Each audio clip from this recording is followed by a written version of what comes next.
Hello, hello, hello, everybody. This is Tanika Scenes, and I am your host for Mind Your Business. Thank you for joining me tonight. You know, I'm all about transformation through the renewing of your mind, and tonight, my guest is the Rachel D. Greenwell, and she is all about how to wear your crown. She is a spiritual transformational coach. She has education designed for ultimate transformation. She has an online coaching academy where you can heal in your own time and at your own pace. She's not trying to rush you into anything. She's trying to help you find your vibe and get into your spirit.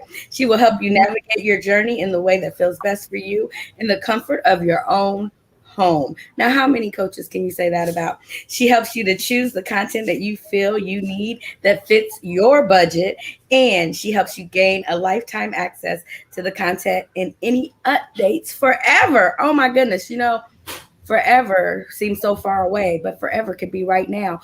But we're going to jump in here and we're going to talk to Rachel about what it was that got her from rock bottom to I rock. So, with no further ado, here we are with Miss Rachel D. Greenwell. Thank you for joining me tonight. Please tell everybody, because I didn't do you very much justice, because I always like you to tell your own story, but tell us who you are, what you do, and why, of course, you do it. Well, I think you did an awesome job and you did me amazing justice. That was a phenomenal introduction. And I'm like, oh, are you talking about me? Uh, well, I am Rachel D. Greenwell, and I am a life and spiritual coach and the author of How to Wear a Crown. I like to joke that I got into this business because I had a lot of problems. People always like to think it's some really awesome story of how you came to want to help people. And I always had a heart to help people, but I really just had a great need for transformation myself. I struggled with so many things, from addiction, mental illnesses. I have a history of trauma. And so I had a desperate need to find the solutions to these deep and serious issues. And so I sought the solutions for all of those things. And like in that seeking, I just found that I was really good at healing myself so rapidly. And then I became known in my community as just that person who had the answers to the serious problems. So when nobody else knew what to do and somebody was in a really tough place, they would say, call Rachel, call Rachel. And so I would have friends that would say, hey, girl, I gave your number to my friend. I hope you don't care, but she really needs help and I really think you could help her. And I'd just be like, okay. So I stumbled into this, it found me, and I wasn't planning on having a life career as a coach. It's just kind of something that happened to me and I became it. I didn't know what a life coach was. I didn't know what a spiritual coach was. I just knew that I loved meditation. I loved metaphysics. Those were the things that helped me. I loved healing. I loved therapy, and recovery was my life. Healing from the things that ailed me was my life. And then as I just said yes to those opportunities and those moments where people came to me and needed help, I found that I was really good at helping the people. And I was really good at describing things and walking people and guiding people through those processes that I had been through myself. And I loved doing it. I was passionate about it. And other people began to tell me, hey, you're really great at this. This should be your job. You could probably get money for this. You helped me more than the therapist did. And so I started going, huh. And that was kind of how that happened, kind of organically and naturally. Don't you understand that when you find yourself in situations and it ends up helping other people, that it was never about you to begin with? It was always for you to be in that spot that you're in right now, saying what you say. Because how many times have we been faced with something we're like, I can't do that? But girlfriend, you just sat up there and said, I'm good at helping people heal. I'm good at helping people solve their problems. That's because that's your purpose. And you have such a passion about it because you know what that looks like. You know what that feels like. And what I've learned in this whole coaching season of my life is that we're our best clients. And if you know what it feels like and what it looks like, when you see it again, you're able to address it easier and call it out. And when you can call it out, that person that you're calling it out of accepts that because they know you're real and you're genuine with it. And I can sense that from you. 100%. Everything you just said, I resonate with so much. And they say, I can't think of who it is, but somebody has a quote that basically says that, like, you know that you have completed a healing process when it becomes something that you can help somebody else with. Like, Yes. you're that good with it and you're that recovered from it that it doesn't affect you and trigger you to walk somebody else through the process. You don't crumble. It empowers you. Like, that's when you know you've truly transcended the problem. Yeah. And that's what transformation, because a lot of times people say, well, what does transformation look like? You just described it in a nutshell, that you've transcended because you're able to walk through it. Because again, it's no longer about you, but you understand what it looks like, what it feels like, maybe what it tastes or even smells like. And you can associate with that. And that's what helps your clients feel like, okay, they understand where I'm coming from, and they relate to me, and it's a genuine type of feeling. So let's talk about this crown. How do we wear this crown? Because we all like to think that we are not worthy sometimes. But let's talk about how to be worthy of wearing this crown. So the How to Wear a Crown movement, that was something that came about because it was what I needed the most. And it was when I was diving into this idea of looking at the core spiritual and energetic reasons for why my problems manifested in the first place. I found that underneath it all was self-worth, or a lack thereof. Right? I didn't know that I was worthy. And I found that that was kind of the connection between all the things that I struggled with. I thought I had like a million problems, but really I just had one. And it was that I didn't know my worth. And it kind of manifested into all of these different really terrible issues. And then as a coach, I would work with all these different people, and they had all these different types of problems. And I kept teaching the same stuff over and over and over again, this self-love stuff. And I thought, gosh, this isn't just me. This is everybody with all their different problems need this too. So I realized it was kind of a big thing that was going on with the hearts of a lot of people on a massive scale. And so I wanted to put all of that work, that I teach people into one program. And that's how the How to Wear a Crown movement came about. And it's broken down into 4 roles of royalty, is what I call it. It was a channeled experience to get. I always say that I was the receiver, of the How to Wear a Crown idea. That I didn't write it; it came to me, and I was, I'm honored to be the vessel in which that idea came into the world, and I'm grateful to God for letting me and trusting me to do that. But it was. I first channeled that there was 4 roles, that you would speak to yourself like royalty, treat yourself like royalty, carry yourself like royalty, and honor yourself like royalty. And within those 4 categories, those 4 roles of royalty, it's broken down all of the work that I learned from 5 years of a self-love journey, where I pieced together all of the components of self-love, because I was at self-hatred. I didn't know how to love myself, not one bit. And I found a lot of really great coaches, mentors, books, material on self-love, but it was like most of it just told you like what you should feel like, or how, nothing really told me how to do this thing. And I was like, hey, I need like I don't know at all. I need an actionable step. I need you to tell me what to do. And that was what I think makes this movement different, is that it's actionable steps. It really just walks you very straightforward into the things that I really did, the types of meditations that I did, what I did for my physical body, what I did for my spiritual body. I talk about that, these 4 bodies, that we have: a spiritual body, a mental body, an emotional body, and a physical body. And that you have to treat each one differently and look at each one. And I think that mostly, to answer that question, is it's about innate worth. I learned that first. I learned that I was valuable just because I exist.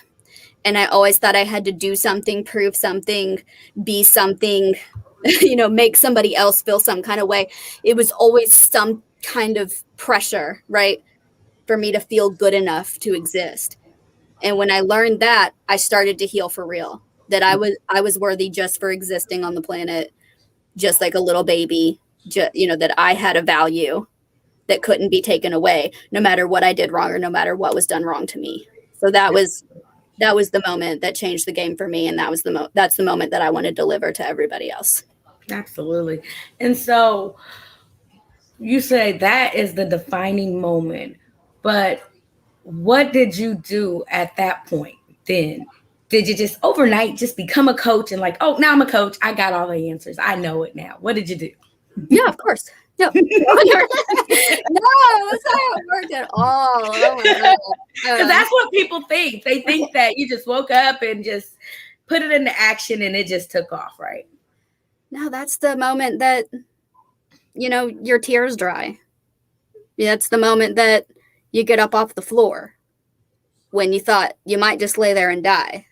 That's the moment when you decide not to kill yourself when that was really the plan before. That's the moment when you walk away from the toxic lifestyle that you felt like would be your lifestyle forever. That's the moment when you pick up the phone and you call the therapist. It's like those little tiny baby step moments of realizing that you can do something different. And it's always so gradual. Those are the moments that people don't get to see. They get to see once they're on the camera or once they have the $1 million business or whatever. But those are the moments that really matter, right? Because you don't get to $1 million business if you don't get up off the floor and wipe your tears. This is exactly the reason why this podcast exists, for those moments, because everybody sees the finished product and they see the outcome and they see the glitz and the glam, but they don't see the blood, sweat, and tears that actually went into it. They don't hear those conversations. They just hear how great everything is. And things are not always great. And just because you're a coach, you don't have all the answers. And just because you are in a good place now doesn't mean tomorrow you will be in a good place, because we all have days. But the difference is we've learned how to accept, and we've learned how to look at our lives in a different way and to perceive things in a different way and to value ourselves on a different level. And that's what you're able to offer to others. And that's what they're able to see in the finished part of it. Because when we encounter someone that's broken, it's like looking in the mirror all over again, and you see yourself, and you see, and that's the part with me when I'm helping someone. I'm like, oh my God, I see the finished product already, but you don't see it. You don't see it because you're in the thick of it, right? And so let's talk about your clients when they come to you, what that looks like and how you help them to that transformation. Well, I get, I think I hear this a lot in the coaching business, that you always tend to attract the clients that are you a year ago. So I think that's always been true for me. But I get a lot of people who are struggling with toxic lifestyles, whether that be abuse or addiction or trauma or whatever. That's always something I tend to attract. I tend to attract women primarily. And I just always get people at this. I think one of the number one things I hear is, I want to feel like you do. I want to be able to feel like that. The things that you talk about, the things that you wrote about in your book, the things that you post on, I want to feel like that too. I think they're tired, normally exhausted of, just not liking themselves and having that internal conflict. People with internal conflict, people that just don't, they say, I don't feel good enough either. Absolutely. And again, like I said, it's like a mirror. You see that starting point at that point where they're at, that I want to be where you are. And so they're seeing the end result. And what you can tell them is, hey, I've been right where you are and I know how to get you there. But in order to get there, you got to get off the floor. I always say you got to pick up your mat and walk, right?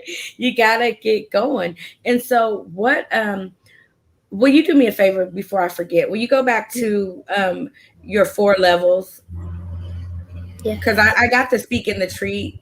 Speak to yourself and treat yourself. But can you tell me the other 2? I just want to write that down real quick so I can go back over that at the end.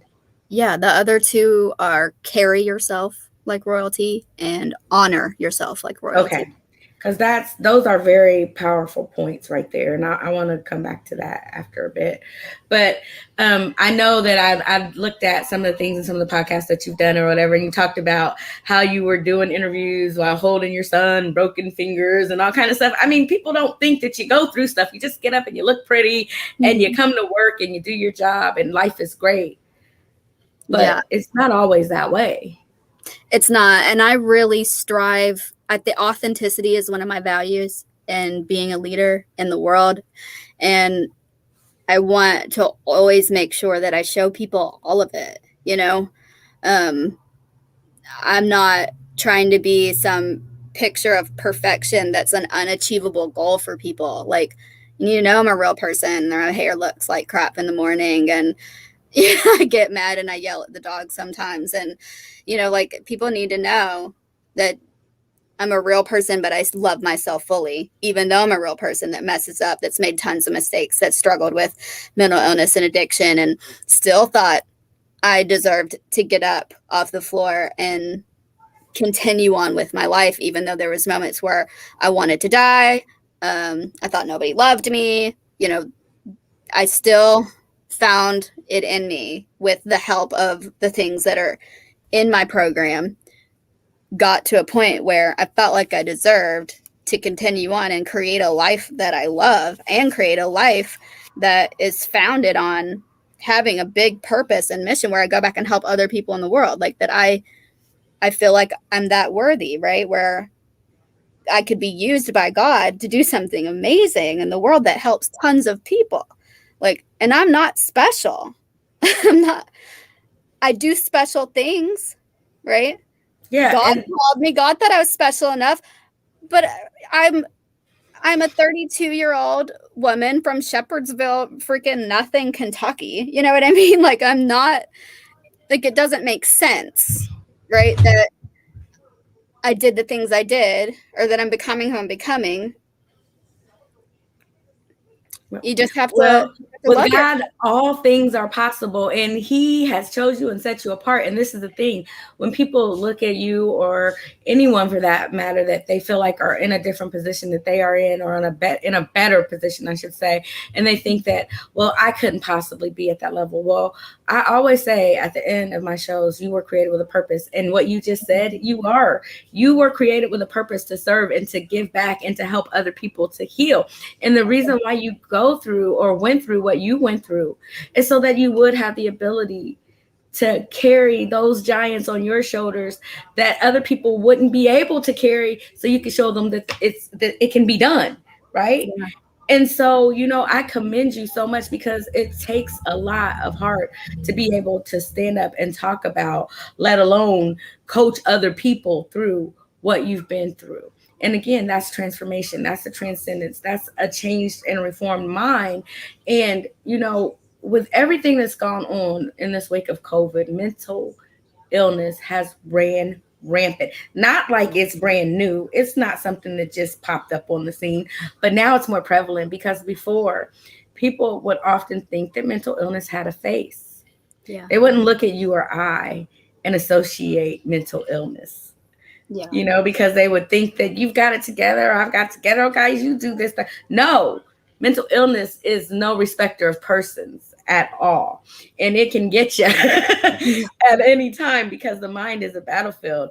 And depending on where you are at different stages of your life and your vulnerability, your mind can become so absorbed in what's going on that it can be weakened, and you can fall prey to certain things that can mentally decline you.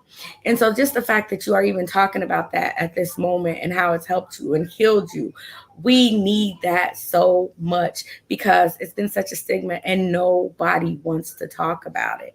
Yeah. And so I thank you for opening that up, because Monday or Sunday was World Mental Health Day. And, you know, it's still not a lot of conversations being brought up about that.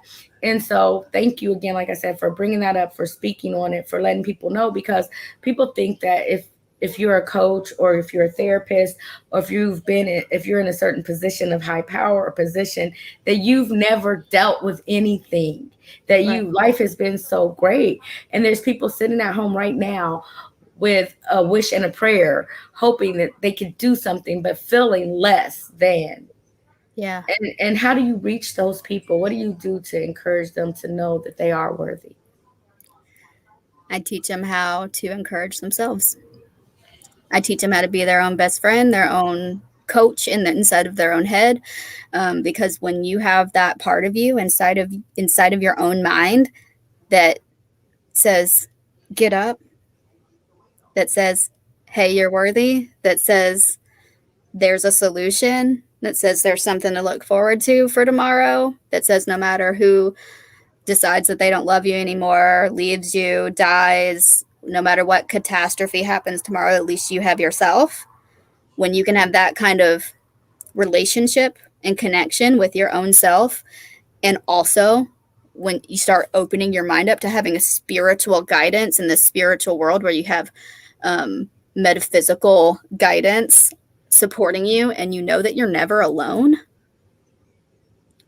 you can do anything. But Rachel, that's you. You're awesome. You can do that, but that would never happen for me. I could never be as strong as you. What do you tell those people to say those things? And say, I used to hate myself. And now I love myself fully. I just tell people that my stories are the same as other people's stories, a kid who was super not confident, who maybe had dreams but didn't think that they could do it, that did a lot of stuff wrong and had a lot of stuff done wrong to her, thought she was the biggest broken mess on the planet that could never be fixed or healed. I've it's my history has tons of pain and tragic points in it, and so does everybody's, though, right? Everybody has some kind of messy part of their past. I say it's the human condition. No matter, you can put a diagnosis or a label on all your stuff, right? We can do that all day long and then feel like the most broken hot mess on the planet because we have 25 labels of our pain. But at the end of the day, we all have pain if you are existing and going through what I call the human condition. We all have pain. Okay, so that's part of being human. Suffering is part of being human. And so if you can get through it and heal from it and then learn how to cope with that, learn how to deal with the pain by supporting yourself through some stuff, right? Then you feel like a different person. You're not scared of those moments anymore when you know that you're capable of getting through them. Absolutely. So tell us about your business. Tell us about what it looks like to go through a course with I.M.Rock. And actually, I want to know about the Raquel Academy and how the name came to be, because I know when I was reading, it said you hit rock bottom. And so can we talk about that a little bit and then go into how the name came to be and what you offer? Yeah, of course. So it's I am Rockell, and Okay. Rockell is my high school nickname given to me by my friend, and it was what I call my rock star persona. So like when I was younger, my biggest dream was to be some kind of rock star. I sang, I played guitar, and that was like what I did. That was my persona, right? And so I was not confident, as you guys know. I've told you, was not confident. I had to learn how to do that later on in life. But in order to get on stage and actually get through those moments, I kind of developed like this, character, right, that I would step into. And she was Rockell. She was the confident version of me, and she could do that. She dressed wild and got up on the stage and could be that personality, when really I was like a very shy girl that was an introvert. Wanted everybody to leave her alone so she could just paint in art class. And so using that sort of, I call it like a higher self, right, for you to envision already being that way and then putting on that energy like clothes to make it through a situation. I come to find out it's a tool that lots of people use. And I like to teach that to people. And that was the foundation of, it was one of the first things that I started teaching people was how to create their own higher self. So that, claiming it, right, as I am that, and talking about the power of I am is one of the biggest things. So that kind of just became that. I didn't know what I was going to do for my business. I just knew I had a big calling, that I was going to do something on a bigger scale, that I had messages to deliver to people. So I didn't have the word coach to put on it. And that was just something that I always would write on things and put on my social media, was Rockell this and Rockell that. So that's why I picked that in the beginning of me building a brand. All I knew was that I needed to make platforms where I could speak and give messages. And so I called it that. And it was just a place for me to say things. And it would later become my coaching business. But I just kept it because I love it. Absolutely. Okay, so now tell us, as you transition into this coaching business, what you actually offer. Like, is there courses? Is there one-on-one? Is there group? What do you do in your business? So I'm a big one-on-one person. I love individual coaching. I'm very empathic, so it's difficult for me to navigate multiple energies at once. So I really love to just stick with one-on-ones the most, or very small groups. The I Am Raquel Academy is a place where you can buy my courses, online courses, where I record sessions and material and content, coupled with printables and worksheets and things like that. There's a couple little small courses on there right now, and there's a free course called a self-worth survival kit that everybody can have one of free. So definitely go to my website, www.iamrockl.com, and you can get to I Am Raquel Academy from there and grab a free course. But November, so next month, we launch the full How to Wear a Crown course. So my book, How to Wear a Crown, like I said, was the guide. It's a guidebook. It's all the actionable steps that you do to learn how to fully love yourself. And after I wrote the book and people began to get to the end of it, they started coming back to me and going, okay, this is all well and good. I know you told me everything to do already, but I kind of feel like I need you to hold my hand and walk me through it. And then so I started coaching people through the stuff, which I've already coached people through that stuff. Obviously that's where it came from. But so many people, I can't coach that many people one-on-one. I don't have enough time on my calendar to coach every single person that reads the book through all the material. So the idea came about to make it in a course for either the people who don't want to sit on a wait list or can't afford one-on-one coaching, or some people are like, I'm just that kind of person who likes to do self-help and doesn't want to be on a scheduled basis with a provider, right? And so some people just prefer a course. So we put it in a course and it launches next month. Absolutely. Well, good for you. That is such a great accomplishment. So when you look back over all you've come through, when you look at where you were to where you are now, do you see at the beginning point, like say, for instance, when we talked about seeing something from the beginning stages to the finishing process, and you're not finished by any means, did you see yourself where you are now? It's weird. It's like yes and no. It's like obviously I knew that it was going to be something, or I wouldn't have had the motivation to keep walking the walk.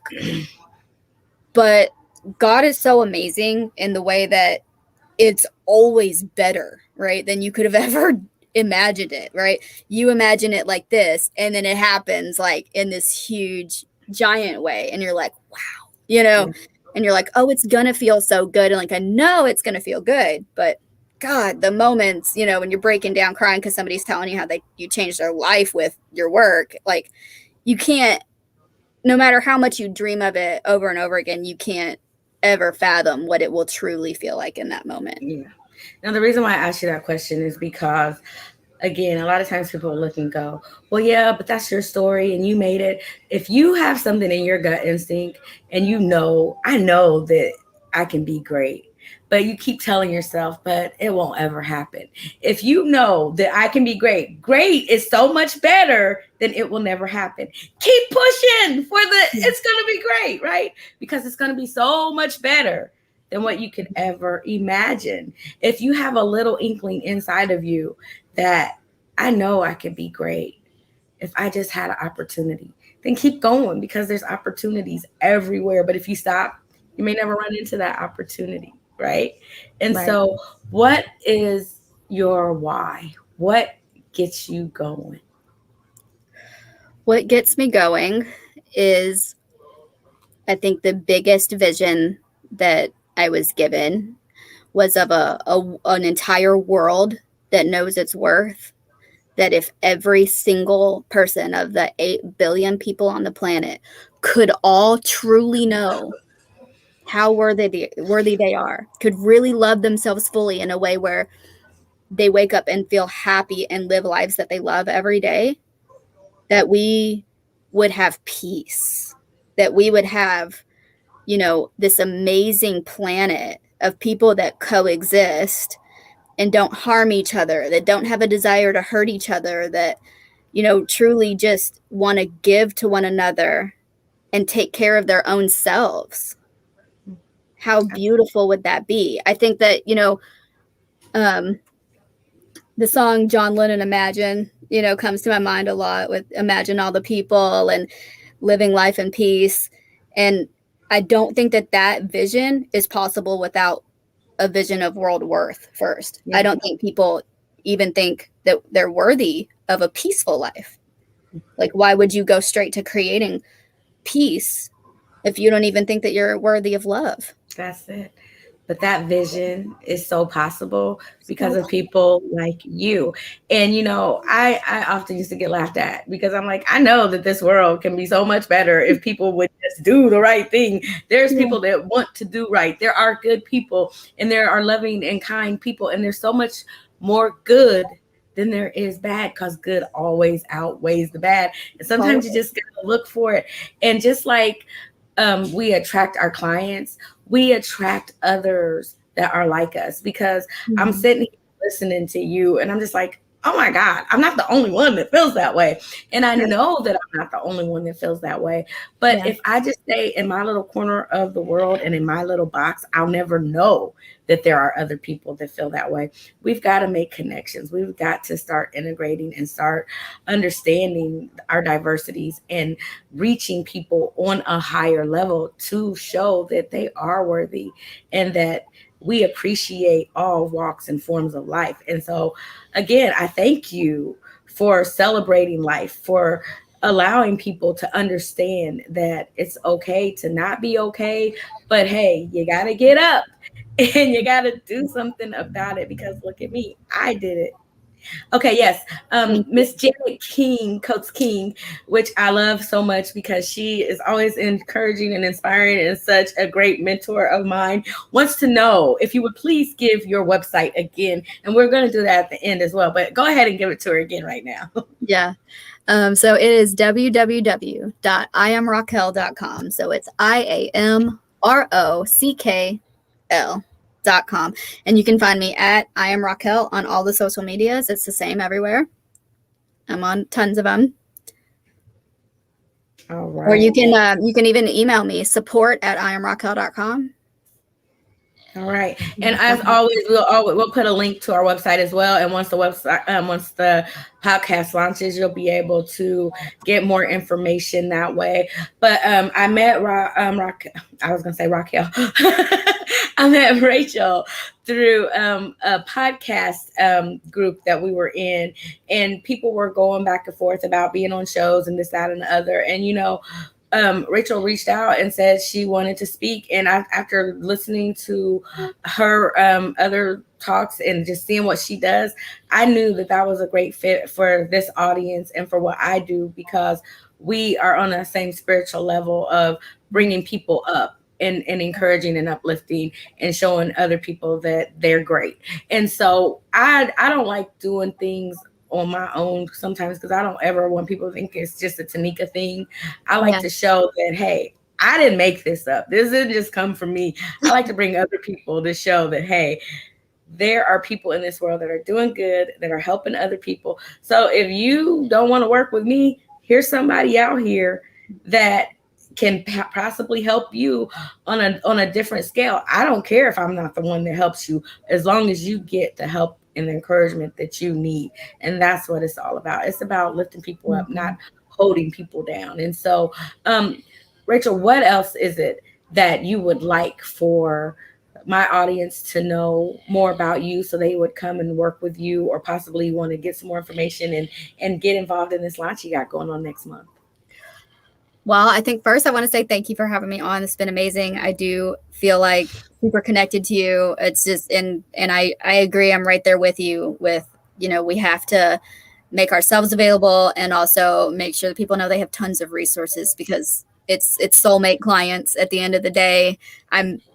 God's already chosen people that I'm supposed to help, and he's chosen people that you're supposed to help. And, what's for me is for me, right? What's for you is for you. So it's no competition. We're all in the same mission of helping to heal the world. And we need to be together on these things. So just thank you for thinking like that and for allowing me to be part of what you have going on here. I'm honored to be here. The other thing that I have is that I always like to leave people with, you don't have to have $1. You don't have to have $1 to start this journey. It's not about me getting your royalty money. I like money, don't get me wrong. I want to support myself and live through my work, my business, but you don't have to have $1. If you want to read my book and you don't have $1, there's people that come to me and they say, maybe on my next paycheck in 2 weeks, I'll buy your book, because they don't have $10 in their account to buy my book. And I say, go to your local library, check it out. If they don't have it, request it. I've never met a library that wouldn't accommodate if you requested a book that they didn't have. So go to your library and request it. They will buy it for you and put it on their shelf and then let you check it out, and you can read it for free. You don't have to have $1 to start this. You don't have to give me your money to start this. And if you don't have it to spend, I wouldn't want you to. So do what you have to do to start, even if that means for free. Go get my free self-worth survival kit. It can get you through a night. Go call your insurance, figure out what you can do to get started healing yourself and get into the next level of your life. That's my message. Do what you got to do for you. Start wherever you're at with whatever you have. Everybody has something they can do to move forward, whether it's utilize my free resources, public community free resources. My journey started with 100% free community resources, but it didn't stop there. And eventually I paid coaches money and bought courses and all of that stuff, and stacked my bookshelf full of self-help books. So it'll come for you too, if that's not where you're at. You know what I mean? So that's my message to everybody. Start today, wherever you're at. Wherever you are, you can start today. And I want you to, if you would, just again, tell them about the speak, treat, carry, and honor. Let's just go over that again, because it's just so amazing that we have to speak to ourselves, speak life. We have to treat ourselves kind. We have to carry ourselves well, and we have to honor ourselves. But I want you to tell your 4 points of it one more time for us, please. Of course. So yeah, everything that I teach can fall into those 4 categories. Speak to yourself like royalty, treat yourself like royalty, carry yourself like royalty, and honor yourself like royalty. And just to give each one kind of a brief rundown. So speak to yourself like royalty. It's about creating that inner coach, right? Creating that voice inside of your head. I call it this, I speak about it in the book. It's the still small voice.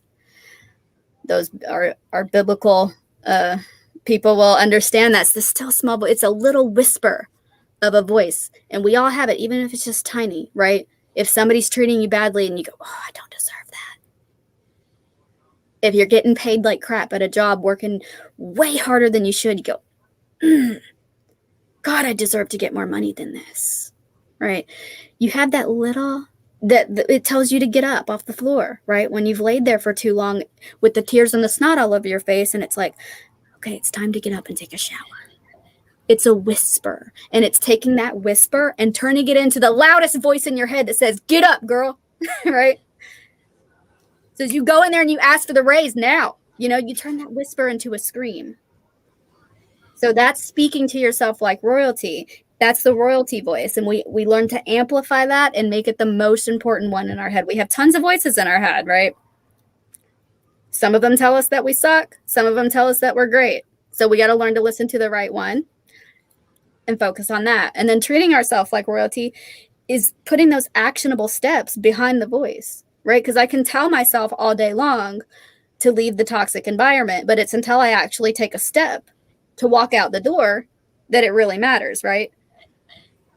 Telling myself to leave all day long will never make me leave. It'll never get me gone. So I have to actually learn to make moves. So that's putting the actionable steps behind the voice that pumps you up. The voice motivates you, and then the treating yourself like royalty will actually start making moves in your life. And then carrying yourself like royalty is when you've started to change that energy on the inside of you so much, and you begin expressing it into the world in a different way. So we express whatever energy we have going on inside of us.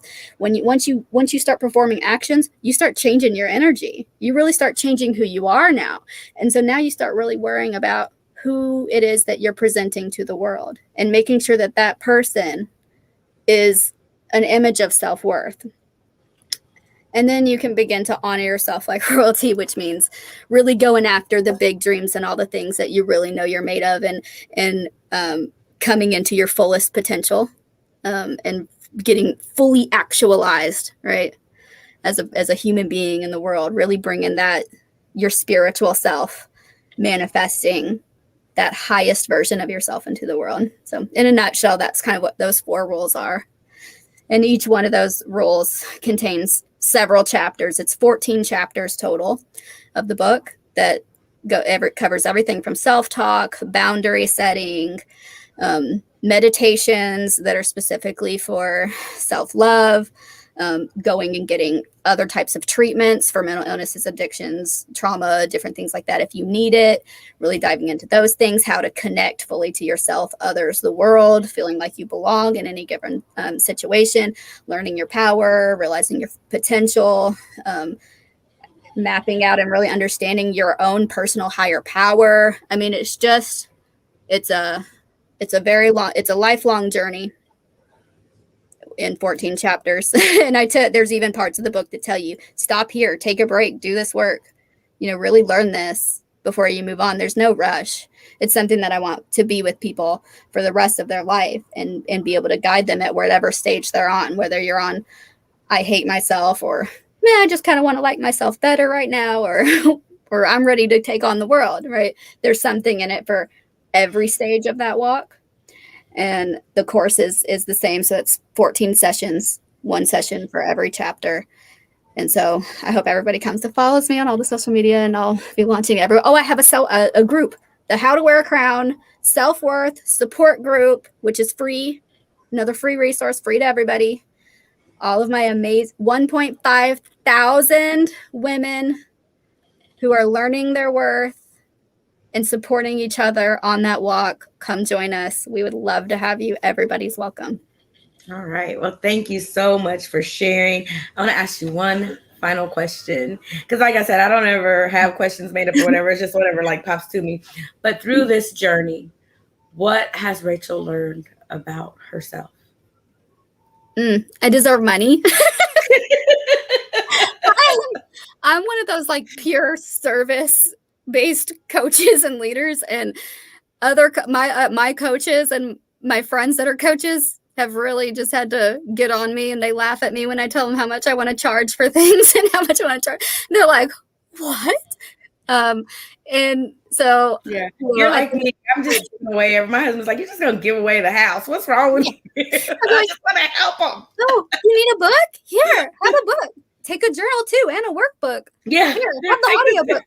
I'm like, I would literally just give it all away for free if it was up to me. So thank God I have the boundaries and the barriers of the internet to where I can't just give them all away to everybody all over the world, or I would. And that's a big dream of mine too, is to one day be in the position where I have a goal of one day being able to donate 1 million copies of the book to abuse shelters, domestic violence shelters, and mental health organizations. But to get to that, you have to actually make money and run a business. So, having to step up and go, okay, I do deserve money for my services and my products, and in accepting that graciously and without feeling. Because there's nothing wrong with it. And I had to get over that hump because I felt like I'm helping people and I felt icky. I did. I felt like I don't want to. And then God showed me that you have to live and you have to make a living.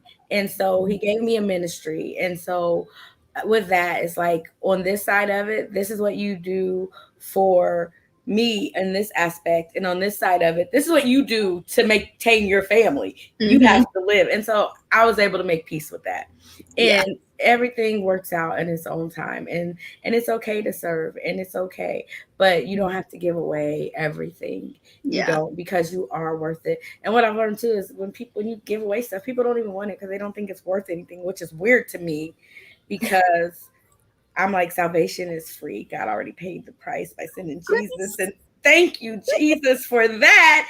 We don't want to keep nailing him to the cross. So let's go ahead and make good with what he told us about those promises. And let's cash in on them. And it's not about making a profit off of the Lord at all. But he did put us here so that we can live in a life and live it in abundance. And that's what we need to learn how to understand and do it in the right way. So I'm glad you brought that up and talked about it. And that's something that I think I need to have a talk about, because a lot of people don't even want to talk about that because they feel like it's a bad thing. So thank you for honoring yourself and knowing that you are worthy to be paid for what you offer. So again, I appreciate you for coming on. If there's anything else that you like to touch on or say before we jump off of here, you have 2 minutes to do so. I think I'll end it with the way I end my chapters and the way I end my posts, which is I'm loving you all until you learn to love yourself. That was what was so freely given to me, which was other people loved me until I could learn to do it. God loved me until I learned to do it. And so now I'm going to give that back to the world. I love you all until you can learn to fully love yourselves. Absolutely. Amen. Well, there you have it. You know what? Learn to speak to yourself like royalty. Learn to treat yourself like royalty. Learn to carry yourself like royalty, and learn to honor yourself like royalty. But until then, know that Rachel is loving on you until you learn to love yourself. And I love you too, but more than anything, God loves you, or he wouldn't have put you here, because we are created with a purpose. So live your life, live your best life, and be great at doing it. But in order to do so, you have to get up, you have to walk, you have to do some actionable steps, and you have to know that you are loved and you are worthy. So with that note, go out and make a difference, because you count. And thank you, Rachel, for being my guest tonight. I look forward to collaborating with you on some things in the future. And I look forward to seeing your How to Wear a Crown course launch and getting your book. I haven't got that yet, but I am going to get your book because I want to know more about what you offer and everything, and see how we can work together and help each other and help others together. All right. That would be great. I'm definitely open to that. All right. Amazon. I forgot to say Amazon. That's where you can get the book. There I go. Like, not even thinking about the money. It's on Amazon if you want to buy it. Go get the book. And also you'll be able to get links on my website for Rachel as well. So that way you can reach out to her. And she is a really great person with a great spirit and a kind heart. So if you want to know more about self-love and self-help and how to wear your crown, get with Raquel D. Greenwell. You got a name that just like Raquel D. Greenwell. That sounds like somebody. So you know what? Go be somebody. I'm somebody, huh? You are somebody. Well, thank you so much. Hang out with me, like, get us off here. And until next time, everybody, have a great day. We'll talk to you soon.